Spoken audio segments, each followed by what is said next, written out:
আগামী 8ই মার্চ আন্তর্জাতিক নারী দিবস এবং আন্তর্জাতিক নারী দিবসে তৃণমূল কংগ্রেসের যুব সংগঠন তারা কিন্তু একেবারে প্রচার শুরু করে দেবে লোকসভা নির্বাচনের, এমনটাই খবর।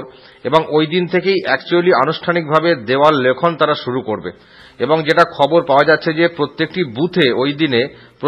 বুথে যুব তৃণমূলের নেতা কর্মীরা তারা অন্ততপক্ষে একটি করে দেওয়াল লিখবে এবং যেখানে স্লোগানটা থাকবে সোনার ভারত গড়তে ভাই, দেশের মাথায় দিদিকে চাই, এই হচ্ছে স্লোগান। এরকম একটা রেকর্ড হবে এবং যেটা খবর যে মহিলাদের মুখ দিয়েই বলানো হবে, বয়ান রেকর্ড করা হবে যে মুখ্যমন্ত্রী মমতা বন্দ্যোপাধ্যায় আন্তর্জাতিক নারী দিবসে তিনি কতটা সক্রিয়, কতটা উন্নয়নের কাণ্ডারি, এই সমস্ত বিষয়ে বলানো হবে এবং সেটা সোশ্যাল মিডিয়া, ইউটিউব, ফেসবুকে আপলোডও করা হবে যাতে মানুষ জানতে পারেন। অভিনব কায়দায় এই পদ্ধতি এবং দিনটাকে একটা বাঁচা হয়েছে, যেহেতু রাজ্যের মুখ্যমন্ত্রী মহিলা এবং তিনি দেশকে নেতৃত্ব দেবেন এরকম একটা পর্যায়ে যেহেতু পৌঁছেছেন এবং সেই জন্যই এমন একটা দিনকে বেছে নেওয়া হয়েছে এবং সেই দিনটা লোকসভা নির্বাচনের আগেই একেবারে সামনে, মোক্ষম দিন একে বলা যায় এবং সময়টাও খুব বেছে নেওয়া হয়েছে যুব তৃণমূল কংগ্রেসের তরফ থেকে।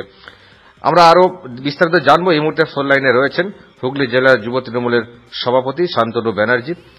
শান্তনুবাবু, এই 8ই মার্চ আন্তর্জাতিক নারী দিবসকে যেটা আপনারা একেবারে বেছেছেন দিনটায়, অ্যাকচুয়ালি কি করবেন ওই দিন যদি একটু বলেন বিস্তারিত।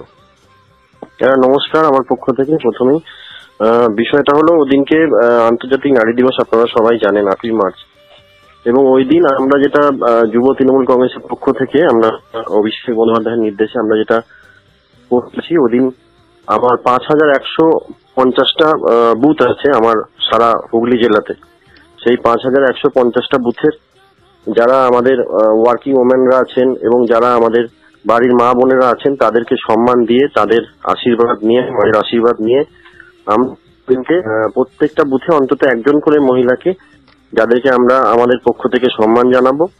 এবং তার পাশাপাশি ওই দিন প্রত্যেকটা বুথে অন্তত একটা করে দেওয়াল লিখন আমরা শুরু করব এবং সেই দেওয়াল লিখনের বয়ান একটাই থাকবে, যেটা আপনি বললেন যে সোনার বাংলায় সোনার ভারত গড়তে হয়, দেশের শীর্ষে দিদিকে চাই। এই স্লোগান দিয়ে আমরা আনুষ্ঠানিকভাবে আমরা যুব তৃণমূল কংগ্রেসের পক্ষ থেকে ওই দিন লোকসভা নির্বাচনের প্রচারটা শুরু করব। না, এটা কি মানে প্রত্যেকটা বুথেতেই একটা করে দেওয়াল অন্তত পক্ষে? হ্যাঁ, আমরা বলেছি মিনিমাম একটা করে দেওয়াল আমরা ওদিনকে লিখবো প্রত্যেকটা বুথে। তাতে কি হবে, আমার একদম বুস্টার অব্দি সমস্ত জায়গায় আমার সাংগঠনিক ভাবে কিন্তু আমরা সেদিন থেকে আনুষ্ঠানিকভাবে শুরু করে দিতে পারবো।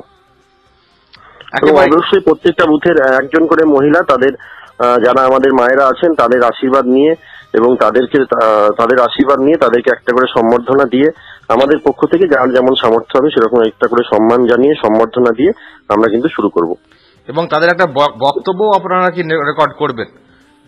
হ্যাঁ, বক্তব্য বলতে আমি একটা জিনিসই শুধু ভেবেছি এবং আমার অনেক মা বোনেদের সাথেও কথা হয়েছে, তারাই একটা কথাই বলেছেন যে মমতা বন্দ্যোপাধ্যায়ের নেতৃত্বে বা মমতা বন্দ্যোপাধ্যায় সরকারে আসার পরে নারীরা তাদের সম্মান ফিরে পেয়েছে। মমতা বন্দ্যোপাধ্যায় পঞ্চায়েতে আপনারা সবাই জানেন 50% সংরক্ষণ করেছেন। সারা বাংলার মানুষ, প্রত্যেকটা মানুষ তারা কিন্তু সম্মান পেয়েছে, আলাদাভাবে নারীরাও তাদের কথা বলার অধিকার ফিরে পেয়েছে। তাই তারা একটাই কথা শুধু বলবে যে আমরা আমাদের অধিকার ফিরে পেয়েছি, আমরা আমাদের বাড়ির ছেলেমেয়েরা কন্যাশ্রী পেয়েছে, তারা যুবশ্রী পেয়েছে, আমরা খাদ্যসাথী পেয়েছি। সারা বাংলার মানুষ, সমস্ত ধর্ম, সমস্ত বর্ণের মানুষ তারা ভালো আছে। আগামী দিনে যাতে সারা ভারতবর্ষের মানুষ মমতা বন্দ্যোপাধ্যায়ের নেতৃত্বে ভালো থাকতে পারে তার জন্য তারা আবেদন জানাবেন, এটা আমরা তাদের কাছে অনুরোধ। ওকে, অসংখ্য ধন্যবাদ শান্তনু ব্যানার্জি। ধন্যবাদ, নমস্কার। যুব তৃণমূলের জেলা সভাপতি আমার সঙ্গে এতক্ষণ ফোন লাইনে ছিলেন।